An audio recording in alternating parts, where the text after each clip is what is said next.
Hello నమస్తే, నేను journalist YNR. జనసేనకు ఎన్ని స్థానాలు ఇస్తారు, జనసేన ఎన్ని చోట్ల పోటీ చేస్తుంది, దీనికి సంబంధించి చాలా పెద్ద చర్చ పొత్తు ప్రకటన చేసినప్పటి నుంచి జరుగుతున్న చర్చ.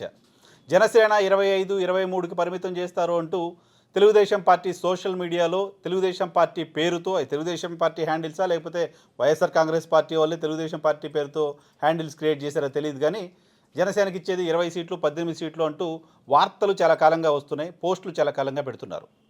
బట్ జనసేన బలంగా ఈసారి 60 స్థానాల్లో పోటీ చేస్తూ ఉంటూ చెప్తూ వస్తోంది.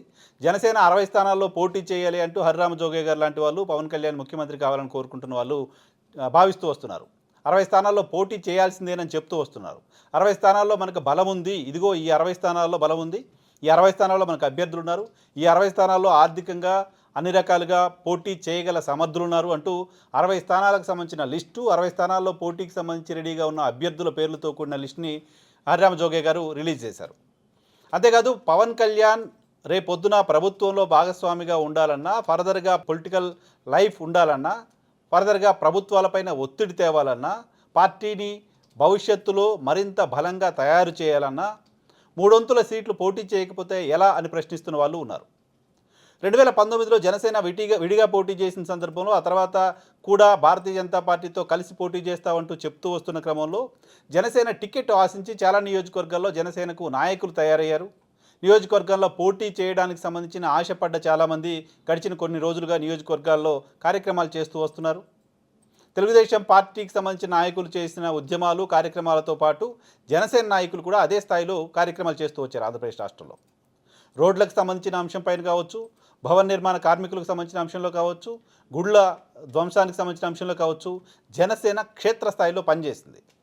రోడ్లకు సంబంధించిన అంశంపైన జనసేన పోరాటం ఖచ్చితంగా ప్రభుత్వం దృష్టికి వచ్చింది, రాష్ట్ర ప్రజల్ని ఆకట్టుకోగలిగింది, రాష్ట్ర ప్రజలు జనసేన వైపు చూసేలా చేసింది. పర్టికులర్గా రోడ్లకు సంబంధించిన ఇష్యూలో వాళ్ళు చేసిన ఫైట్, ఆ ఫైట్ కారణంగా ప్రతి నియోజకవర్గంలో జనసేనకంటూ ఒక క్యాడర్, ఎంతో కొంత నాయకులు తయారయ్యారు, ఎంతో కొంత క్యాడర్ తయారైంది. ఈ నేపథ్యంలో జనసేన నాయకుల యాస్పిరేషన్స్ పెరిగాయి, పోటీకి సంబంధించిన ఆసక్తి చాలామందిలో పెరిగింది. టీడీపీతో పొత్తు సందర్భంగా వాళ్ళందరూ కొంత మన సీటు పోతుందేమో అని ఆందోళన ఉన్నప్పటికీ, ఒక 60-70 స్థానాల్లో మనం పోటీ చేస్తే బాగుంటుంది అని వార్తలు వస్తున్న నేపథ్యంలో పవన్ కళ్యాణ్ గారు కూడా 3 స్థానాల్లో పోటీ చేయడానికి సంబంధించిన అవకాశాలు ఉన్నాయంటూ సిగ్నల్స్ వస్తుండటంతో చాలా చోట్ల పోటీకి సంబంధించి రెడీ అయిపోయారు చాలామంది నాయకులు. కానీ జనసేనకి ఇచ్చే సీట్లకు సంబంధించిన అంశం పైన సీట్లు చాలా తక్కువగా ఉంటాయంటూ వార్తలు వస్తున్నప్పటికీ జనసేన సంయమనం పాటిస్తూ వస్తోంది. అంత తక్కువ సీట్లు పోటీ చేసే పరిస్థితి మనం ఉండదు అని చెప్తూ వస్తోంది. మనకి గౌరవం ఉండే దగ్గరే ఉంటామని చెప్తూ వస్తోంది. సీట్ల సర్దుబాటు అంశం ఇంకా తేలలేదని చెప్తూ వస్తోంది. సీట్ల సర్దుబాటుకు సంబంధించిన అంశం సంక్రాంతికే తేలిపోతుంది, సంక్రాంతికి మొదటి లిస్ట్ అని చెప్పారు, రాలేదు. ఫిబ్రవరి మొదటి వారంలో మొదటి లిస్ట్ అన్నారు, రాలేదు.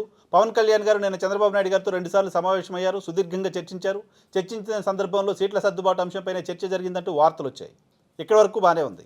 కానీ ఆ తరువాత తెలుగుదేశం పార్టీ మీడియాలో జనసేనకిచ్చే సీట్ల సంఖ్యకు సంబంధించి వచ్చిన నంబర్ జన సైనికులను ఆగ్రహానికి గురిచేస్తోంది.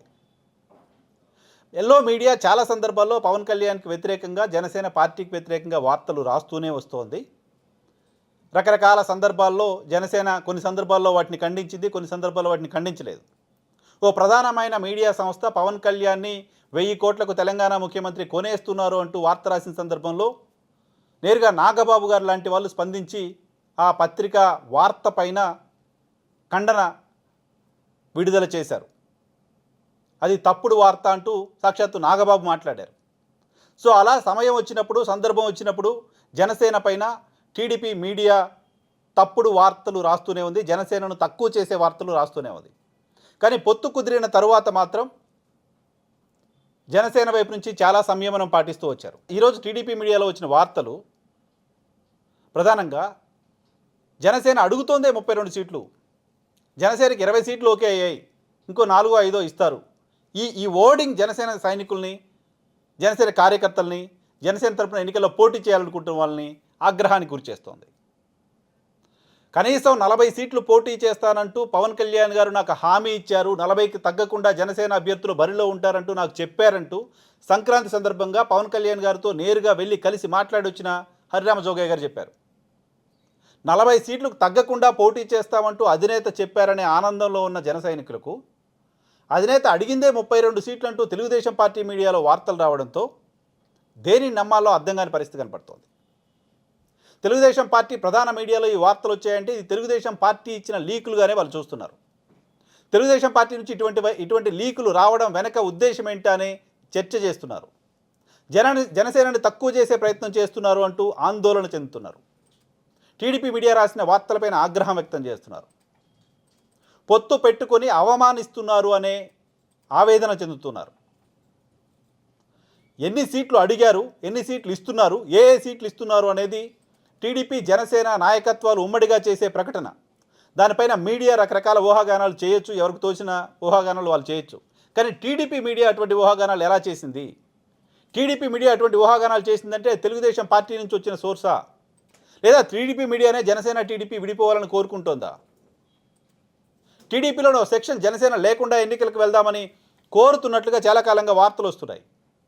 అలా కోరుతున్న వాళ్ళకు పార్టీలోని ఒక ప్రముఖ నాయకుడి మద్దతు ఉంది అంటూ కూడా వార్తలు వస్తూ ఉన్నాయి. ఈరోజు అటువంటి వార్తలు నేరుగా టీడీపీ మీడియాలో రావడంతో జనసేన పైన టీడీపీ మీడియా కుట్ర పన్నిందా లాంటి చర్చ జరుగుతోంది. మొత్తంగా జనసేనని తక్కువ చేస్తూ జనసేన సీట్ల సంఖ్యను 18కో 20కో పరిమితం చేస్తున్నామంటూ ఇంప్రెషన్ కలిగించే వార్తలు రాస్తూ జనసేన అభిమానుల, కార్యకర్తల, నాయకుల ఆగ్రహానికి గురవుతోంది టీడీపీ మీడియా.